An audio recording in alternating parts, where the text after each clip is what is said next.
Welcome to the MMHP in the 989. Channeling all styles and eras of Michigan music history from the city by the bay. This podcast is sponsored by our friends at Electric Kitsch, located at 2106 Kosciuszko Avenue in Bay City, Michigan. And now, here's your host, Scott Baker. We're back here at Studio 163 in Essexville, Michigan. We got a super special guest tonight. We've been waiting a long time to get her on board. She's one of the busiest people saving the world, one case at a time, one string at a time. Always with a smile, always with love. Everybody knows who she is, and we are so grateful that this Michigan musician decided to make a trek back up here. And we have Jen Cass here. How you doing, Jen? I am so good, but now your intro is making me cry, so hey. pull myself back together. Save her. No, it's the truth. This is so cool. We've been waiting a long time, and we're sitting a little bit in the dark here in the end of April, and it's kind of getting nice outside and kind of still a little chilly. And Dr. J, how's things going around the corner at the Rock Hall? Very good. We're just about to finally get our projector that we ordered, I think 9 or 10 months ago. Finally in, the supply chain issues have gummed everything up. So that's going to be installed next week on Thursday. So that's sort of the final thing with the Hall of Fame. So that's good. Awesome. Other than that, got back into writing, so wow. Doing that. So you were able to take a deep breath a little bit and get away from all the... Although, I've been on a publicity tour for the Hall of Fame, and the last leg of the April edition of this is going to be Friday in Lapeer. I'm going to be doing a show called Sessions at 6 o'clock with Adam, and this one I'm going to get to play some music. So we'll be talking about Michigan rock and roll history, and got some select cuts that I'm going to play. So excited about doing that. Excellent. Now, you also, this is going to broadcast well after, but you have artists coming to speak in May, right? Right. May 14th, our second Saturday speaker is going to be Dennis Lauren, the poster artist. We've got 17 of Dennis's posters framed it up at the Hall of Fame, and Dennis is going to come and talk about his career. He sent me his PowerPoint, and it is unbelievable. It's so colorful, just showing all the work he's done for the past 50 plus years. Just fantastic. So, anybody that loves rock and roll art, this is going to be a real nice presentation on the 14th. And I believe when this broadcast will be done, but this is something that you guys will be promoting all year long as something as a major stepping stone into the Rock and Roll Hall of Fame. And Dennis, of course, has designed a poster for the event that he will be selling at a very reasonable price, signed, so you get a chance to get a great souvenir if you go as well. Outstanding. Yeah. Outstanding. We're going to try to get him on the show, too. And we are. Things are lining up good, so things are good. That is all set, and, we'll do the show following his presentation on the 14th. Okay. How you doing, Sir Fred? I'm doing great. All right. Is it a little brighter in here for you? Yes, it is. You just don't look quite as cool though as you did. I thought, man, you got the old school going on. You're so old. It was like early Elvis Costello meets. Yeah, right. Yes, from the trucks down. Meets question mark. Question mark. There you go. Yeah, Freddie came in to rock us all tonight with his looks. It was pretty cool. Mike Beatty's back from Florida. How you doing, Mike? Doing great. You're tan. Thank you. You're unusually tan. We're not used to seeing you with color. I was outside all the time, but only spent one day at the pool, beach. I do recall the photo of the picture going off on your stomach, shooting upward with your neck in the sunshine. And that's all we got out of it. So I'm assuming you were soaking up the sun. So. And Van the Man? Yep. And the next day, Van the Man was phenomenal. Yeah. The 20th. April 20th. Him and his daughter, they were posting photos from that gig. Yep. That was cool. I don't know if They're on Insta. They're on Insta. You'll see them. But we wanted to get the ball rolling tonight. This has been a long time in the works. This is one of the most fantastic folk artists of the state. In the last 15, 20 years, this name has just skyrocketed, and she moved down south a little bit on us, just around the Flint area. And Jen, how is things going now? Things are excellent. You know, this amazing thing happened just about 10 years ago. You introduced me to Eric Janetsky.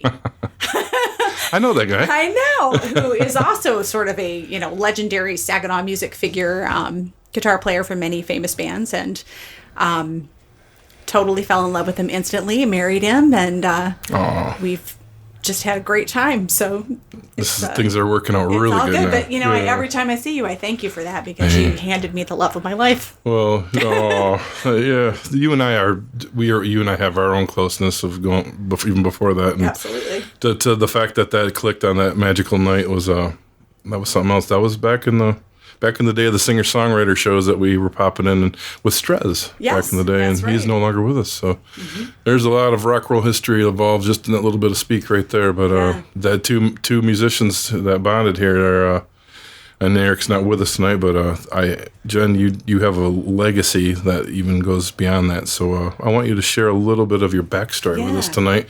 How did the bug start for you?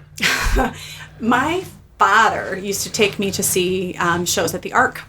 And this was the Ark before it was the Ark on Main. It was way back when, and it was the RFD boys and Josh White Jr. and anybody that happened to be playing. If we had time, my dad would pull me up there to go see shows at the Ark. And I fell in love with so many different people, but what always draws me in is good lyrics. You can be the best musician in the world, and that's not going to draw my attention. I have to have the story. Mm-hmm. So people like Josh White Jr., who have a story for everything, really touched me. And I always wanted to write like that, but I never really did find the time until I was in college, and I was at U of M, and I would go to the Ark and watch the open mics, and I thought I think I could do it. When was that? That was probably 1991-ish, round about there. And they still have them, but Wednesday night open mic nights, I would go and I'd just sit in the audience and I'd watch. And I was always drawn to the people who were telling me stories. So at the time that I was there, it was really a golden era of the Ark open mics. Katie Curtis was there at that time. David Goldfinger, Carl Cacho. It was just a who's who, of people who went on to have really good careers in folk. And they would challenge me to come to their open mic and to try to really get up there and sing and write my own material. And I got rolling with those guys, and we started having challenges where, write a new song every week and play it every Wednesday. And before I knew it, I had a whole album.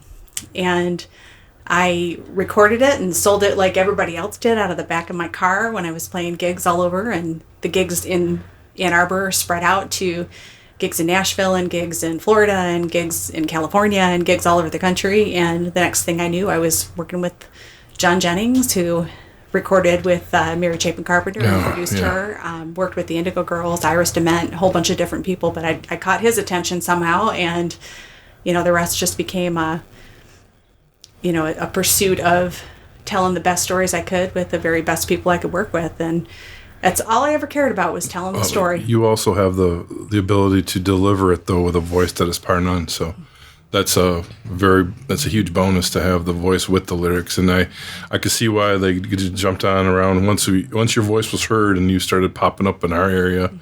It was like an eye opener of hearing a person that can actually tell the story and deliver it with a feel that that's so unique, but at the same time very delivery oriented. And You make your lyrics pop with exclamation points and periods very well, and I think that was a huge thing.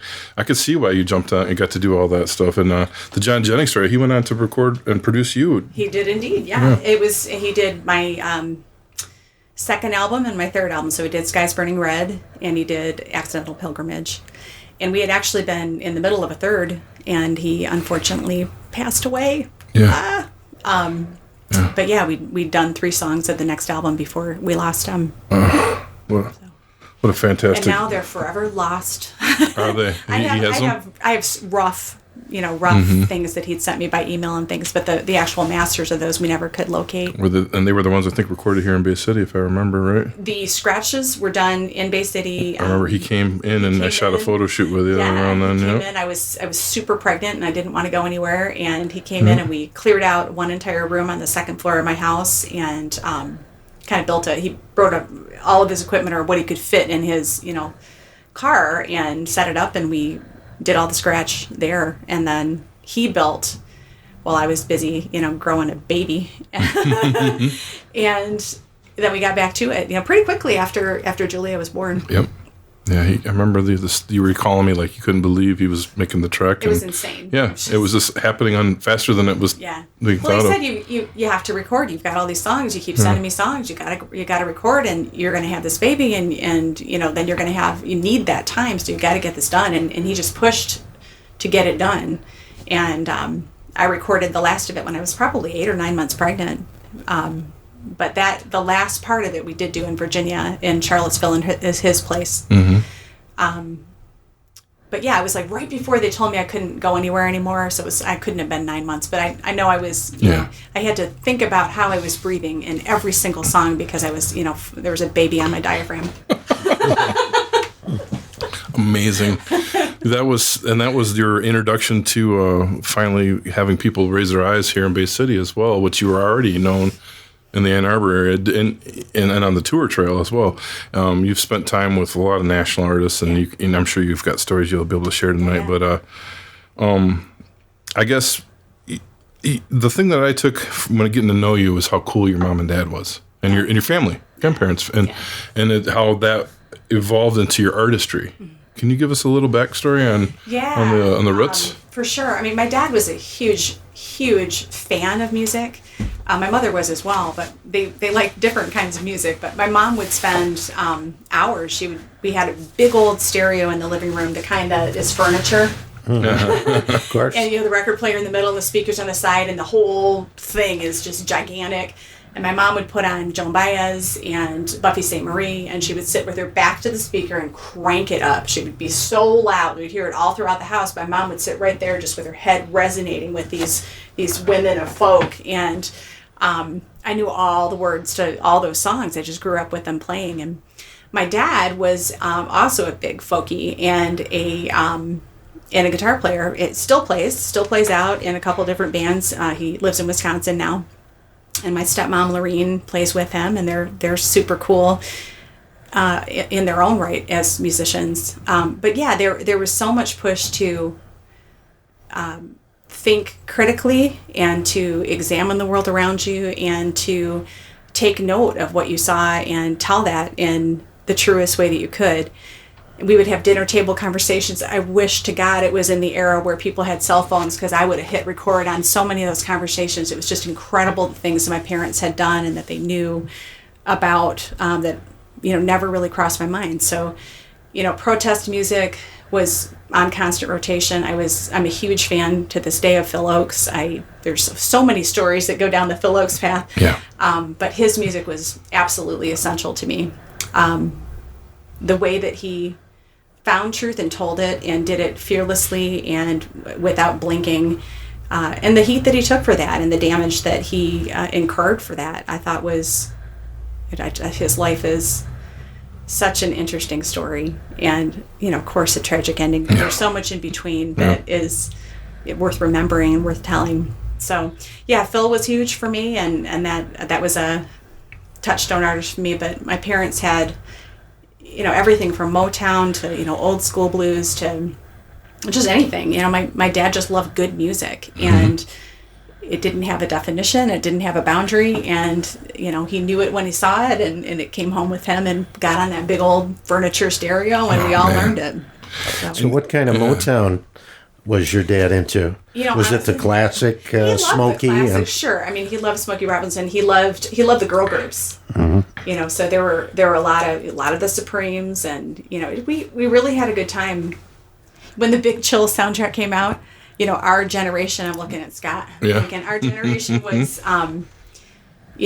supposedly introduced to that music, it was like, oh my God, this music is amazing. And I was like, what are you talking about? Like, I know every single song on the soundtrack I've known my whole life. Right. But, it was, that music was super fun to learn and to play and to sing. And my sister Shannon it remains a wonderful singer. And so we spent a lot of time figuring out how to do those harmonies.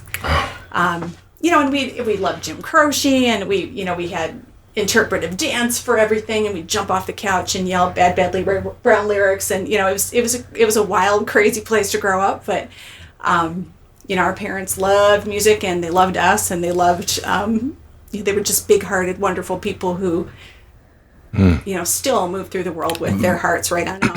That totally instilled your path in every direction, I would say, because not only did you get to join the ARC and do all that wonderful music with all those people, but you finished school and you now get to do your day job as well, which is saving people's, and caring. I don't know what you want to go into on that, but you can tell whatever you want to tell. It's up to you tonight on that. Yeah, I'm happy to talk about that. It's just the other. Well, there's so many pieces of me now as time goes on, but the one of the things that my parents were passionate about is social justice, and they would point out the systemic racism and the things that, with all these buzzwords that we're all learning about now. Like we talked about that at the dinner table, and I felt moved to change the world for the better. It was not just, and that was really the mission at the dining room table, this crappy little, Formica table we would all sit around. We upgraded to a wooden round table later, but, we would talk about how you can make the world better. And it was not just fanciful, like, oh, wouldn't it be lovely if we made the world better? It was, concrete, like, we're going to make the world better. And, that was the mission. And that was the mission for my sister and for me. And it's the mission I hope to pass on to my kids. I think you really ought to do the best you can do every day of your life to do good for whomever needs it. And I really believe that with all my heart and soul. So the music is a piece of that, because it's, it's a salve for the weary and for people who are so, we all know this. It's what makes you feel alive, at times when you're at your lowest. It's the thing that will bring you back up. So music is universal. It bridges every gap.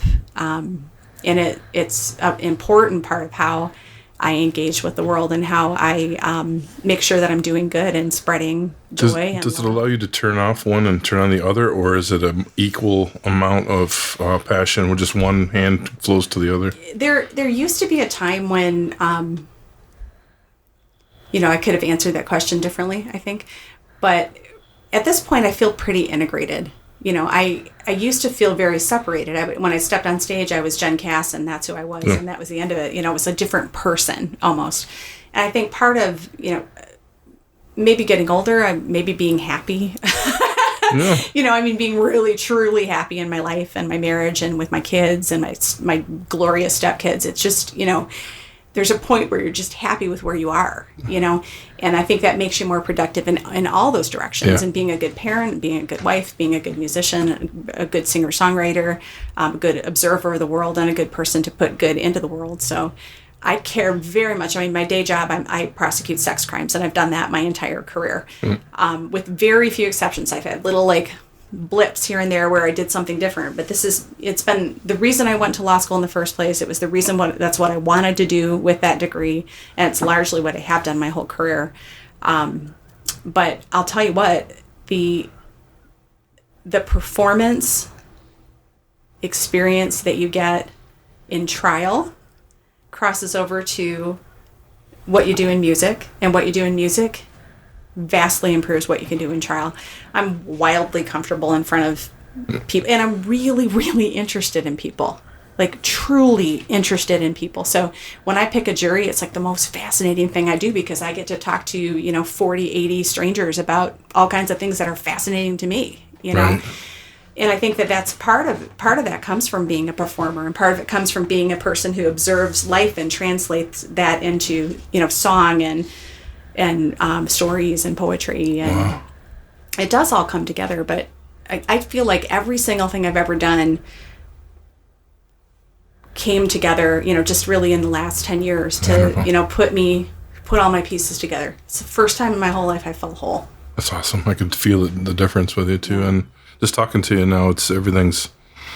It's a ball rolling forward instead of in different directions. I guess. Right. You know.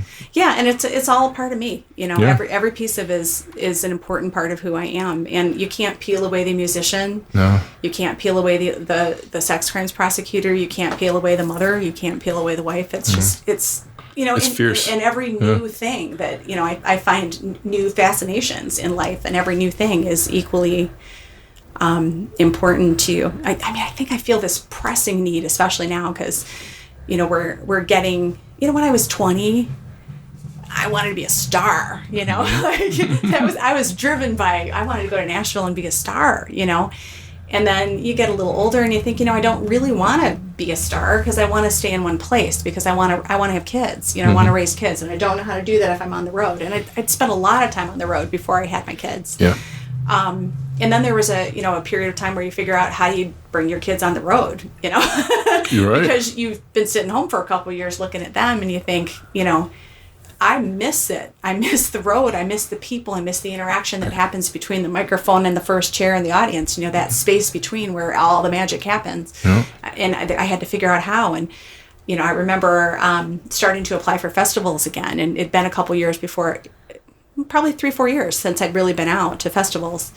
And I applied for Boston Folk because I love Boston and I love Boston Folk. And the folks who show up at that festival are friends of mine. I thought it'd be so great to get back out there. So I sent Dear Mr. President, I sent a couple other songs that were, you know, topical and important at the time, and I thought, we'll just see what happens, and I got it. And Julia, my oldest, was 3 months old. At that point, I thought, how am I going to do this? Mm-hmm. But I got on a plane with this newborn, little tiny baby child, got on a plane, I had a baby Bjorn, like, you know, Snuggie holder thing. And I thought, you know, I'm just going to see what happens. I'm going to stick this baby in this and I'm going to see what happens. And just about the time it was my time to perform, Julia started getting insane. She was all squirrely and wanted to get out, and she was hungry, and I fed her, and I'm struggling with this, and it's tick, tick, tick, tick, tick, you know, I'm just about to need to be up on stage. And just about then, Lori McKenna showed up and said, I'll take the baby. Oh, and I was Lord. like, she's got, like, at that point, I think she had like 4 kids, 3 or 4 kids. I think she got 5 now, but she showed up and said, just give me the baby. Oh. And I handed off my baby to Lori McKenna. What a story. Oh, man, I never heard that one. Wow. So I have no idea where we started this conversation, but that's where my brain went. No, that's awesome. How about you're prepared with the guitar, and I want to get you relaxed on the couch here in a bit. So why don't you give us a few tunes, and then we'll play a couple more before we wrap up too. So I'll play one since we're talking about Julia and the kids in general. The thing that was a challenge as a writer and as a person who really wanted to get back out on the road was, you know, navigating that gap of, you know, when they really, really needed to be with you every 2 seconds, to when you had a little bit more independence as a human, as a parent. And it was a really distinct moment for me that I was in the house when I still lived in Bay City, and I was sitting on the back screen porch. And at this point, Julia and Red had both been born, and they were out in the back, and they were old enough that they were playing together. And it was the first time I saw that, where I looked out, and they were completely, fully entertained all by themselves without me doing anything. And Julia was running around the backyard with her big, this is in the era where Julia had hair like way, way down her back, this crazy long blonde hair in the sunshine, you know, beautiful August day. And I went and grabbed my guitar, you know, I have, you know, so this is the song called Cannibal Girl, and it's on the Lucky Now's CD, and it actually is one of the lost 3 from the beginning of my the third album I was doing with John Jennings. Yeah. But I remember when you wrote this. Yeah. I mean, it came out so fast, and in my experience as a writer, when things come out incredibly quickly and you don't want to change a word, you didn't so much write that song as you just channeled it. Mm-hmm. You know, you just were a vessel that it came down through. So I always felt like this is one that was just a gift that, you know, I happened to be listening when the universe sent it down. Wow. So Fantastic. This podcast is sponsored by our friends at Electric Kitsch, located at 2106 Kosciuszko Avenue in Bay City, Michigan. They offer new and used records, including local to Michigan original vinyl and CDs, as well as clothing, electronic equipment, funky household items, music gear, and stringed instrument repair. You can find them on the web or call 989-402-1411. So this is Cannonball Girl.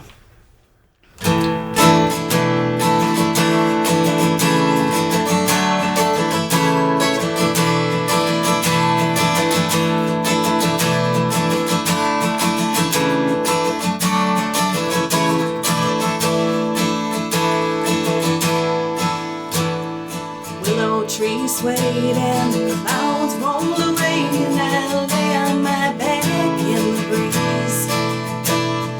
Whispered my plans to the mud on my hands, the bruises that covered my knees. I was a child, I was reckless and wild, fearless and free and profound. I flew through the world like a cannonball girl, safe with no feet on the ground. The world did spin, casting time to the wind, and I struggled and failed and held tight to my faith and my truth, the ideals of you, the path that I hoped would be right. A young woman child, I was reckless and wild, fearless and free and profound. I flew through the world like a cannonball girl, searching for my solid ground. And you were the plan that I told to those clowns, a promise I made and refused to put down. So long before you were here, laughing out loud, I could feel you. I could feel you.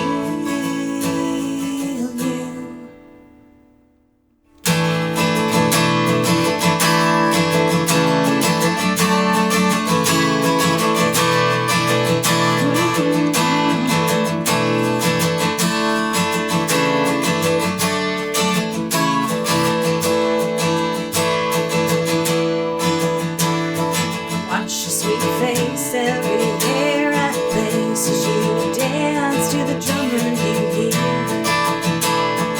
Your perfect heart is my best work of art. You make everything else disappear. You are my child, you're so reckless and wild, fearless and free and profound. Flying through the world like a cannonball girl, safe with no feet on the ground. Go and fly through the world like a cannonball girl, safe with no feet on the ground.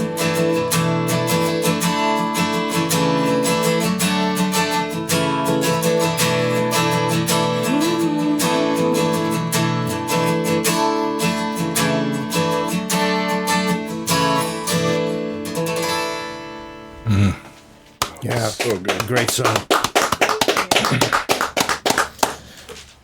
Jen, can we talk a little bit about your recording history? Yeah, sure. You know, your first album, I didn't realize that the band that played behind you, the Red Elvises, Yes. you know, when I went back and listened to some of their records, it was so different from your music. Yeah. I'm just wondering, why did you choose these musicians to back you? I mean, I'm sure you must have seen them perform live. Where did you see the connection there? Story. Here's how this all went down. There's a guy named Eric Hockman who's a recording engineer out in Los Angeles. I have no idea where he is now. I think he's in Japan. But he went to high school with me and my sister for a while. And when I decided to record, he was the only person I knew in the world who had ever done anything like that. And I called him up and said, I've got these I had 11 or 12 songs and I didn't know what to do with them, but I really wanted to make a record. So I called up Eric, and Eric said, can you get here? Can you get to, it was Laurel King, Studio City. Can you get here? I said, yeah, I got a Ford Escort. I have relatively new tires. I think I can do it. I've got some waitressing tips. Yeah, sure. I'll see you in 3 days. And I grabbed my dear friend, my lifelong friend, Michelle Frank, who sang on that first CD. And we jumped in the car and we camped along the way and we found cheap hotels and we got to Los Angeles in 3 days. And when we got there, Eric was in the studio and he had this wacky Russian folk band recording. And so that was my first introduction to the Red Elvises, is me basically walking into the studio and, red lights on, we're recording, so we're like super quiet, stepping in, and here's this completely insane, Russian and Ukrainian musicians together doing this weird fusion of traditional balalaika music and rock and roll and rockabilly, and it was so weird, and they were so entertaining. And I just completely fell madly head over heels in love with them. They were so amazing. So I asked them if they'd stick around. And I had no money to offer them. It was like, I got no money, but I have the studio for the next 18 hours. You want to make a record? And they were like, yeah, we'll stay. So, that's how that happened. It was completely bizarre and organic. And they dug into their folk training. They were classically trained musicians. Okay. And particularly Zhenya Kolikanov, who was the lead guitarist / baby balalaika player for Red Elvises, just really connected with what I was doing. And so he became, super important to that recording. But they were all just fantastic to work with. But Zhenya in particular was clicked with me, had a vision about how he saw my vision for how I wanted it to be, and without even telling him what I wanted, he would just play it and it would be exactly what I wanted. So now it was amazing. Yeah, you're I noticed on all your releases you never name the album after one of the songs. Never do, never will. So what Brave Enough to Say, I'm sure that had a lot of meaning for you, and what can you tell us why you chose that as the title? Yeah, that's from a song called After All, and there was, a part of the decision was I wanted to put a spotlight on that song, which is the very last song on that record. But part of it was because that was how my parents raised me. When I wrote that line, I thought that's a, that came from the roots. Yeah, that's, my dad has this picture, he probably still has it on his desk to this day, where we were out just dorking around. My dad would take, Sunday he'd go, come on, get in the car, and you just drive anywhere in Michigan, you'd end up anywhere. And he loved lighthouses and he loved music, and we'd just end up in the weirdest places. But we came upon this, it wasn't really a marina, but somebody had a boat in kind of the middle of nowhere, and my dad was like, oh my God, stopped the car, and we had to get out. We're wearing these I Love Livonia t-shirts and tough skins from Sears, and it's like, go sit on that that little pillar by the water. And he took this picture, and he was really like excited about taking this picture, and I never really understood it. And it wasn't until I was years and years older that I said, why, what was it about that? Why did we stop the car and pull over and take that picture? And he said, because the boat was called Tenacious, and that's what you are. Oh. Mm-hmm. But it was, Brave Enough to Say was just, that's the essence of who I am and who I wanted to be. There have been a lot of times in my life where I've had to stand up for what is right in situations that were wildly uncomfortable. And I always knew that it was part of the mission to be brave enough to tell the truth and to say it even when it was not comfortable. Wow. What a story. Yeah. So that one was easy. That one was easy. Now it wasn't always easy. Now the second album, comes out in 2003, 7 years later. Yeah. A little thing called college and law school happened there. Oh, okay. So took a little break. And Sky's Burning Red. Yeah. Is there a story behind that? Yeah, and that comes right back to my dad too. But that one comes from a song called Pirate. And my dad, in the mornings, he loved he had all these old phrases, and the sailors take the sailors Red sky take at morning. red sky at night, sailors Yeah, flight. there you go. Right. I still red sky use in the that. morning, sailors take warning. Right. And and it holds true. It's not just Right. sailors talk. It actually does hold true. But that sky's burning red thing, and the indication that it could be danger, or it could be, a sailor's delight. Yeah. It could be either way. Right. And I was at a point in my life where I felt like that image and the fact that it could be a warning and it could be a really good omen from the very same thing. Just it made sense to me. And I like the song that kicks off the album, Main Attraction. Yeah. And I read where you won a John Lennon I did. songwriting contest with that song. Could you I did. tell us a little bit about that? Or maybe And just you know what what? Main Attraction is about to you? I will tell you, and I'll play it after that. Main Attraction for me, that was another song that kind of came out in a torrent of, a series of moments where it just shot right out. I was taking a shower and I had been messing around with some stuff on the guitar, and I had, stuff spread out all over the floor. Even now I have to write it. I can't do it. A lot of people are on a computer, they're typing into their phone, and I will do that sometimes, but the way that I still write the best is by actually writing it on paper. And I'll spread that all out all over the room, or I'll tape it to the wall, or put it on the floor so I can see all the pieces. And it's an assembly, of these things go together, and it makes the story complete. So I had been kind of brainstorming on something completely different. And I jumped in the shower, and I was thinking about what you would do to get attention these days if you had a message that you wanted to spread really far, And I thought about Alice Paul has a song called The King of 7th Avenue.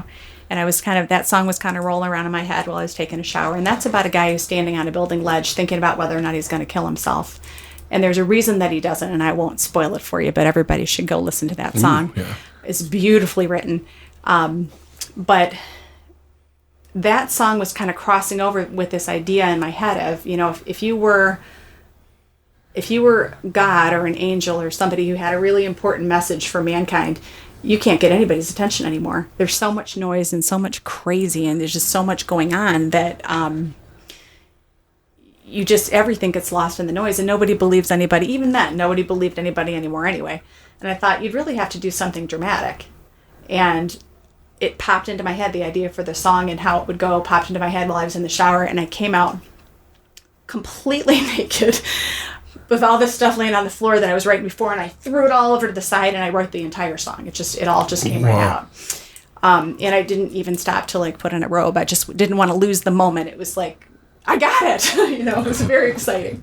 So yeah, I'll play that one for you. Wow. Okay. That's a great song. I gotta sort of switch. You familiar with the Red Elvises there, Fred? Yes, I am. I was say you're our world music guy over there. That's Yeah, I something think they were at the Blind Pig one night. They were. They did play the pig. Right. They did.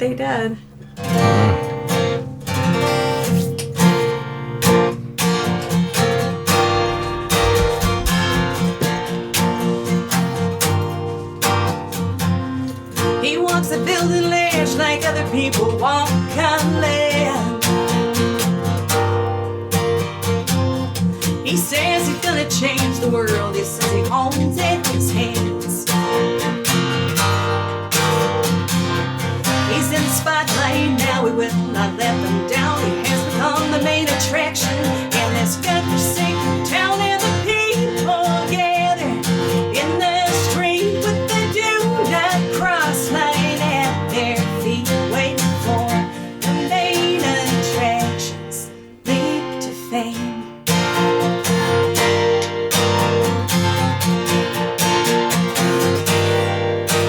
And now the police negotiate, grabs the horn and tries to make a deal.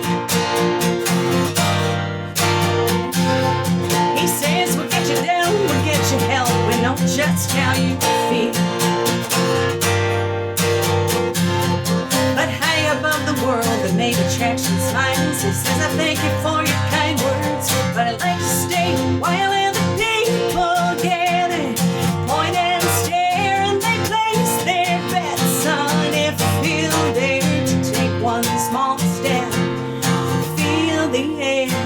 he falls.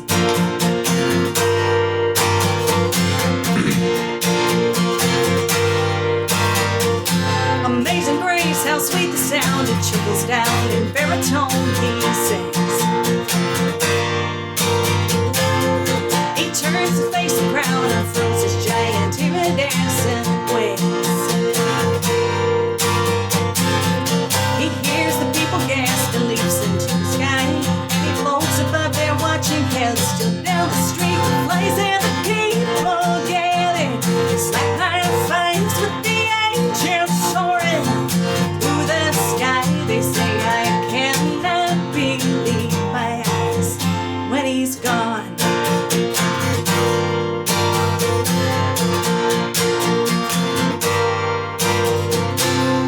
The cops disperse the crowd. They tell themselves they've seen enough tonight. They flash their badges, walk their beats, and break up all the usual fights. They hit the drive-thrus and they order coffee black, and they drive around the city with an angel on their backs, and the people gather, wander home, and for once they do not feel alone. They leave everything they ever known behind. And the angel glides and laughs out loud, and he's off to find another crowd in another blind, faithless town. Another blind and faithless town in another blind, faithless town that he knows. Yeah, great song. Certainly see why that won an award. Did you enter the song before you recorded the album, or did that come during? It was between recording and release. So I'd recorded it, but it had not come out yet. How did you go about entering it? In the John Lennon, that sounds pretty prestigious, with Lennon's name attached to it. That was actually a huge thrill. I've won songwriting contests, but that one really got me because who doesn't love John Lennon's writing? But yeah, I think at the time most of that stuff was done. You had to send in a CD or send in a tape. It wasn't electronically uploaded like it is now. I mean, now you just go to the website and stick your MP3 in there. Right. But yeah, you actually had to get your padded envelope and get your thing recorded and mail Was it all that an up. American Songwriters magazine thing? They may have took it over eventually. I think they may have, but it was advertised in a lot of the we'd all read the songwriting magazines because we wanted to learn about who was out there doing what, and I'm sure I came across it probably in Dirty Linen or Sing Dirty Out Linen, or something like great that. magazine ever. Yeah. Were you then presented with an award? Did you get to perform it? I got to go receive it. It was really interesting. There were a bunch of things that kind of all came together at once there because I won a John Lennon and I won an American Music or Americana Americana Music Award, but I didn't win an AMA. I want to make that clear. What I got was a showcase at the AMA Awards as an emerging artist. So that all came together at the same time, and I got to go to Nashville, and there were a couple other emerging artists, and so it was me and Mando Sands, who's spectacular, and we had little booths that we sat in, and people came and interviewed us for various things, and we had a moment where we could play our songs, and by that time we'd all become buddies, so we were we'd sing backup with each other, and people would sit in with you, and we'd spent the week together. But I got the worst placement of anybody. I got the lunch gig. So I was thinking, how am I going to get anybody's attention at this lunch gig? Everyone just wanted to eat and go back to doing whatever they were doing, and no one was interested in listening to the poor singer-songwriter who got that spot. But this song, I particularly wanted them to hear, and so many things went wrong. The sound check was a disaster, and you were getting all this feedback, and the room was a big giant thing with huge ceiling. It was a disaster happening. But we finally got it dialed in, and by that time everyone had learned to not pay attention to me, right? I was sound checking for 10 minutes, so they were tuned right out. But I thought about that line from the third verse of the song of Amazing Grace, and I thought, I'm going to sing Amazing Grace. and they'll shut them right up. And so I confidently walked up to the microphone, kind of had my guitar hanging off me, and I launched into Amazing Grace, and everybody shut up. It was amazing. And then I just did Amazing Grace, how sweet the sound that saved a wretch like me. And then I went into that song, boom. Oh. Dun, da, da, da, da, da. And it was, everyone went, okay, I'm going to listen to Jen Cass now. You pulled them right in with this. It was cool. That's awesome. Yeah. Wow. On the moment on the fly that just... Yeah. But what was super cool about that particular year of the AMA Awards was that the person who was really the awarded emerging artist was Brandi Carlile. So, we all got to sit around and talk. She was just like us. She wasn't winning Grammys and performing at the Oscars. She was just like the rest of us trying to scratch our way through this career, and she was just the nicest person. And, it was Jim Lauderdale hosted. He was gracious and sweet to everybody there. Awesome. And it was a really good time. I spent a lot of time in Nashville kind of hoping I'd break, but, fundamentally, I think the whole thing for me was I broke to the extent that I needed to get my voice heard and to get my songs heard. And then I think I was meant to do something different. Was that still during the recording of the record? Or the record had not come out yet. Still had not come out, but you were already working with John Jennings at that point. So that was another key, I imagine. Yeah. Well, I got to tell you, it's when you're trying to be a singer-songwriter and you, if you want some cred, you flip that album over and it says produced by John Jennings. Mary Chapin Carpenter. You have cred. So you can hear the difference. Oh, yeah. Between the first album and the second album, the production quality. The MMHP is hosted on Apple, Spotify, YouTube, and our own Libsyn podcast site.